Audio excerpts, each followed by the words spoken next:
سلام، به کانال نیوتی خیلی خوش اومدین. امروز با یه برنامه متفاوت پیشتون اومدم. امروز قرار نیست درباره یه کتاب، موسیقی یا فیلم صحبت کنیم. امروز میخوایم فقط به یه سوال خیلی مهم جواب بدیم. اینکه اصلا ما برای چی باید کتاب بخونیم؟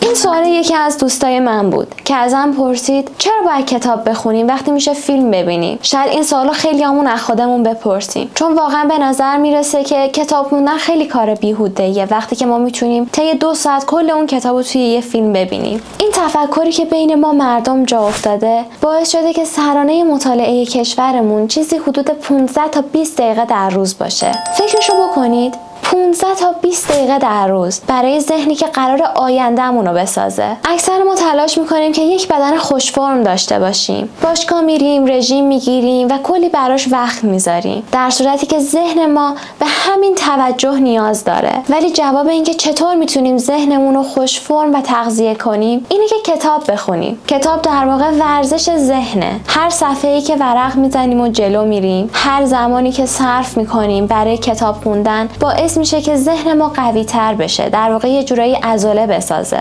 اگه دقت کنید ما زمان زیادی رو تو فضاهای مجازی سپری میکنیم. در واقع ما اونجا داریم تون مطالب رو بالا پایین میکنیم، ولی در نهایت چیزی وارد ذهنمون نمیشه. ذهن ما با مطالب چند ثانیه‌ای تغذیه نمیشه. در واقع اگر میخوایم یک ذهن خوش فرم و متمرکز داشته باشیم باید وقتمون رو صرف کتاب خوندن بکنیم. کتاب خوندن سخته، راحت نیست، وقت میبره، زمان میخواد، اما در نهایت باعث میشه که ما یک درک بالاتر، یک فهم عمیق‌تر داشته باشیم. حالا فرق کتاب با فیلم چیه؟ وقتی که شما کتاب میخونید در واقع شما کارگردان اون کتابی. هر صحنه، هر کاراکتر، هر شخصیت، هر فضایی رو دارید با قوه تخیل خودتون میسازید. بین شما و ذهن نویسنده واسط وجود نداره. کارگردان یا بازیگر نیستن که به شما میگن چه اتفاقی داره میفته یا صحنه چطور پیش میره. یک ماجراست، یک اتفاق بین شما و ذهن نویسنده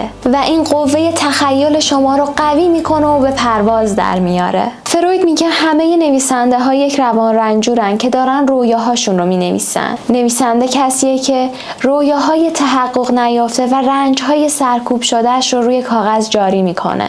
در واقع میخوام اینطوری بهتون بگم که در اعماق روان این نویسنده زخم‌های زیادی وجود داره، از عشقی که شکست خورده، از کودکی که هنوز داره گریه میکنه. در واقع نویسنده ها رویاهاشون رو نمینویسن، اونا دارن با نوشتن رویاهاشون رو زنده نگه میدارن. کتاب فقط کلمه نیست، اون در واقع فریاد روحیه که نمیتونه صحبت کنه. برای همینه که وقتی ما یک کتابی رو میخونیم در واقع داریم در بین روان این نویسنده قدم میزنیم، زخمهاش رو میبینیم، حس میکنیم و گاهی این زخمها به قدری شبیه به زخمهای خود ما هستن که باعث میشن یهو وسط کتاب خوندن شروع کنیم به گریه کردن، چون میبینیم آدمی که شاید حتی قرنها پیش زندگی میکرده اون زخم ما رو میبینه و درک میکنه، اون رو تجربه کرده، بدونی که ما هیچ حرفی بهش بزنیم اون درد ما رو فهمیده.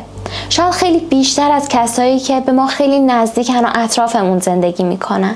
چطور ممکنه دردی که من کشیدم در یک شخصیت اینقدر زیبا جاری شده باشه؟ انگار اون شخصیت با من یکی بوده، یکی که عین من درد کشیده. وقتی که کتاب رو میخونیم حس میکنیم که حافظه جمعی داره. مثلا یک نوشته از یک نویسنده روس میخونیم و میبینیم با اینکه این همه از ما فاصله داره در یک فرهنگ دیگه زندگی کرده، باز هم همون عواطف رو تجربه کرده. ببین، میخوام بگم گاهی خسته میشی از موضوعات تکراری، از چشم و همچشمیا، از تفریحات تکراری. اون لحظه است که میای و کتابو باز میکنی، انگار از این دنیا کلاً کنده میشی و جهانی رو زندگی میکنی که میدونی پایانی داره. و خب ما آدما عاشق اینیم که پایان یه چیزی رو بدونیم. گاهی کتاب خوندن برای ما مثل یه تلنگر میمونه. مثلا وقتی که داریم عروسک خانه ایبسن رو میخونیم از خودمون میپرسیم که نکنه ما هم مثل نورای عروسکی، کسی که برای خوشایند دیگران هر کاری انجام میده. یا مثلا وقتی مرگ ایوان ایلیچ رو میخونیم از خودمون میپرسیم نکنه واقعا تهش فقط توهی بودنه. و خیلی مثالهای دیگه. از نظر منی که عاشق کتاب هام، میشه گفت با کتاب خوندن میشه زندگی بهتری داشت، چون با انواع آدم ها، انواع شخصیت ها و رفتارها آشنا میشید. شما دیگه یک بار زندگی نمی کنید، بارها و بارها زندگی میکنید. با کلی آدم آشنا میشید. از دیدگاه آدم های مختلف به آدم های دیگه نگاه میکنید. شما با دردهای شخصیت شرور داستان هم آشنا میشید و شاید حتی بشه گفت که اونو درک میکنید. پس در دنیای واقعی هم وقتی میبینید که یک نفر رفتار ناخوشایندی داره، میتونید اونو بهتر تجزیه و تحلیل کنید. میدونید که حتی این آدم هم یک پیشینه‌ای داشته. چطوری کتاب به ما کمک میکنه؟ در واقع وقتی ما کتاب میخونیم هوشیاریمون رو بالا میبریم، سطح آگاهیمون بیشتر میشه. دیگه ساده و راحت خام هر حرفی نمیشیم. هر حرفی رو میسنجیم، فکر میکنیم. وقتی یک نفر صحبت میکنه به راحتی صحبتاشو قبول نمیکنیم. خودمون هم نظر میدیم، تحلیل میکنیم، از زاویه‌های مختلف اون حرف نگاه میکنیم و همه اینا تاثیراتیه که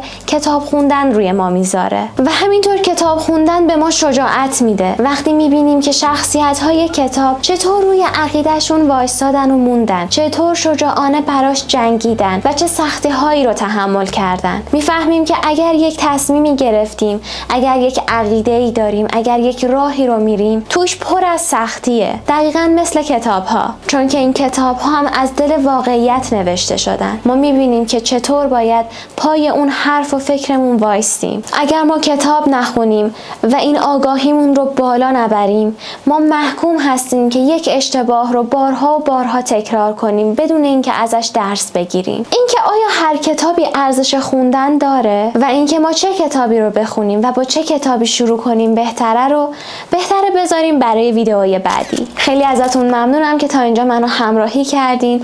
امیدوارم که این ویدئو پاسخی به سوالتون بوده باشه که چرا ما باید کتاب بخونیم و کتاب خوندن چه تأثیری روی زندگی ما داره. تا قسمت بعدی، دلت روشن، ذهنت آروم و روزگارت خوش.